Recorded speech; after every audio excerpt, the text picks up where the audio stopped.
When we signed Sebastian Haller, I thought, finally, we've got a striker. We can stop signing strikers. We found our striker. We're done. It didn't work out. When we converted Antonio to striker, I thought, finally, we found our striker. We don't need to sit here and pawn over strikers anymore. It didn't work out, right? Because the injury issues. I mean, maybe it's hard to say it didn't work out, but the injury issues. We needed a backup striker. He was aging. It's clear that he wasn't going to be a long-term solution. We signed Gianluca Scamacca, a player of amazing talent, 23 years of age. I thought, finally, after years of trying to find a striker, West Ham have finally found their striker. It didn't work out. I thought, okay, Danny Ings banging in goals for Aston Villa, Premier League proven striker. I mean, what more could West Ham need in a striker? It didn't work out. So here we are. Here we are again talking about a striker that West Ham are interested in the summer or potentially even in January. Probably more of a summer move. And I'm sure you're bored of it. I'm sure this is probably the most recycled title on our YouTube videos that we've ever done. But yes, we will be talking about strikers to West Ham United in the summer.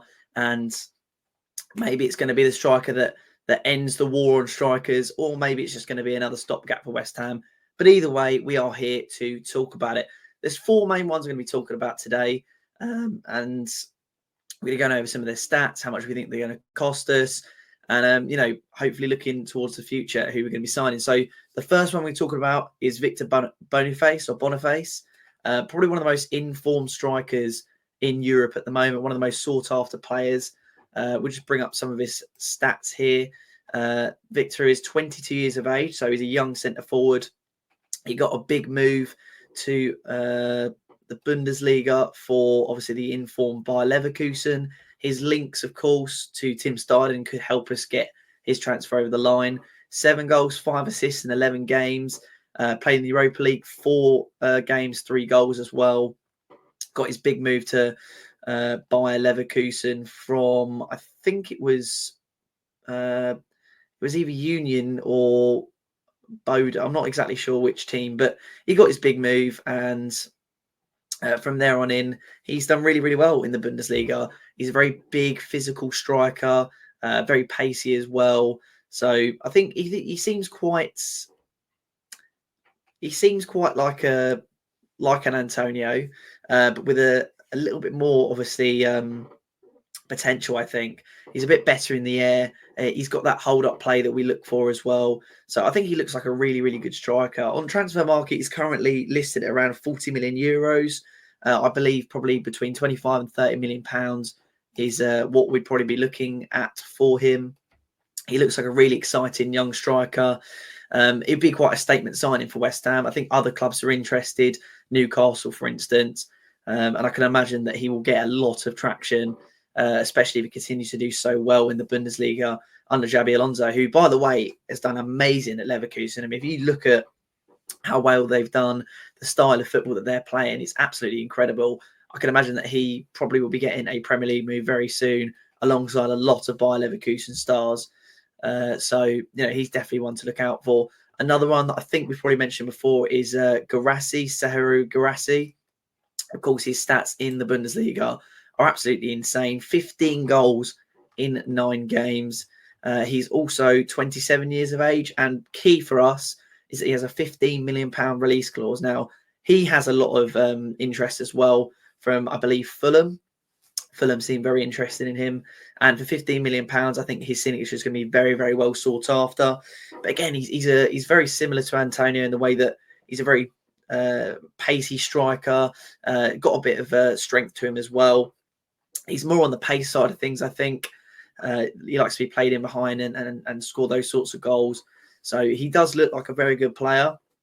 And again, for £15 million, I think we have to jump at that. I mean, if we offloaded Danny Ings in January for maybe like between £5 and £10 million, brought in Guirassy, who's years younger, for £15 million at 27 years of age. And he only plays for Stuttgart as well. So obviously no disrespect to Stuttgart, but I don't believe they have any European football this year. They don't. So they don't have any European football this year. And obviously we have that to offer. So I think he's certainly somebody who I think could work out for us. because, like I say, £15 million. My only worry is that maybe there's a big competition. If Fulham, for instance, came in and said you're going to play every single game every single week, and we said, oh, we're kind of messing around with Antonio at the moment, we're not sure where your position would be, then he potentially might go for Fulham because they're going to be the team that's going to sign him and play him week in, week out. But he seems like a really good option, probably not as the striker replacement, but as a good backup striker to mitigate towards Moyes getting his man, even though he's got his man quite a few times. Another one that hasn't been reported too much, and I'm not seeing expert anything out there, but I reckon we will 100% be interested. And I've seen a couple of news outlets link us and Fulham. I mean, Fulham just seem to be after every single player we want. Timo Werner, of course, you guys will be very, very familiar with Timo Werner, and I think he will definitely cause some uproar. I think he gives me Harry Maguire vibes in the sense that he's become a bit of a meme in the Premier League, and when you've watched him, he's not really realised his full potential. But some people will be surprised as to what age Timo Werner actually is. Again, he's only 27 years of age. He's very different to Antonio. I know I'm comparing him a lot to Antonio, but he's the only striker in my lifetime, really, that has been incredibly prolific. So I feel like we have to base him on Antonio a little bit, but he's very dissimilar from Antonio in the sense that he's not very strong and he likes to be played in behind, which, to be honest, you don't really get the option to do that very often in the Premier League. You just don't. It's not something that comes very often to you. Teams don't really tend to play these. I mean, Tottenham play this high line. Liverpool can play this high line, but for the most part, teams don't allow too much space in behind, and they're very quick at getting back. The centre-backs and the midfielders are all very, very physical. So that's why he's had so much success in Germany, because they all tend to play quite high tempo, high velocity, end-to-end football. It's why German football is so exciting, and why a lot of the time the players who come from Germany don't tend to succeed when they come over to England. But, someone who's had 113 goals and 212 appearances for Leipzig, 23 goals as well for Chelsea in 90 appearances. Not the worst in the world, and 14 goals and in 103 appearances for Stuttgart. He's not done too well this season, to be honest. His stats for 23-24, he's had 2 goals in 8 games. Champions League, he's yet to score a goal because I'm not entirely sure they've had too much success in the Champions League so far. And Leipzig, of course, have had different options. But I mean, listen, I think he's a player with heaps of potential. And if we can get him for a decent deal, then I think he's certainly someone that we need to be going after. Like I say, he's going to be, I'm not sure if he suits our style of play. If we actually do want to commit to this counter-attacking football that we really want to play, then I think he will be a very good option. But I do think Boniface and Guirassy would be better options. And the last player we're going to be talking about, of course, is another player we've mentioned a lot. And he's actually a player that we were pretty much in locks with over when we signed Gianluca Scamacca. It was pretty much, were we going to sign Broja or were we going to sign Scamacca? And of course, we opted to sign Scamacca for a number of reasons. And Broja could potentially be ignited. We could ignite our interest.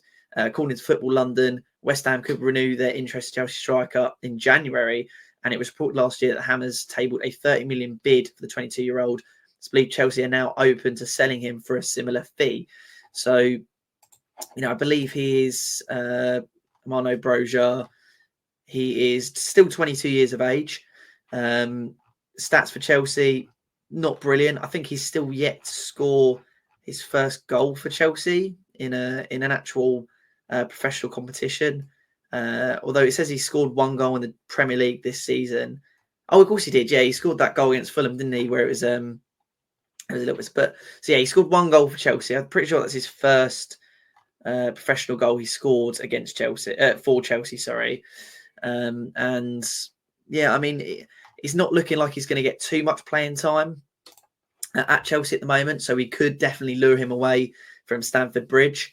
And for me, I think he's perfect. He's the absolute epitome of what we need to be signing at West Ham. He's big, he's physical. He's got a really good shot on him. I think he tracks back really well. He's good in the air as well. He's that all-round striker that we're looking for. I have to admit, I haven't watched too much of Victor Boniface or Guirassy. I'm not an avid watcher of the German leagues. I watch a lot of Armando Broja from what I can watch of him, and I watch a lot of Timo Werner. And I have to say, Broja is definitely the player we should be after, especially if we can get him in January. £30 million for Armando Broja sorts all of our problems out. He's a young striker. He's not going to be homesick because he's local to England. He's lived in England almost his whole life. And I just think he's a perfect player that can come in and replace Antonio. Like I say, he's got that hold-up play. He's got that passing range. He's physical on the ball. He can run in behind, and he's got a brilliant shot on him. And I think Moyes is a very big fan of him, and it's probably a player that Moyes realistically actually wants to sign. So for me, if I'm talking about in terms of the list of the players that I've just got, Broja is top. I think Boniface will come like a really good striker in Europe, and I don't mean to discount him, but I don't want to sit here and just believe the hype and say that he's going to be this player, because I've not seen a lot of him. I've not seen him play that many games. I know he's going to be a great striker, and his numbers speak for itself.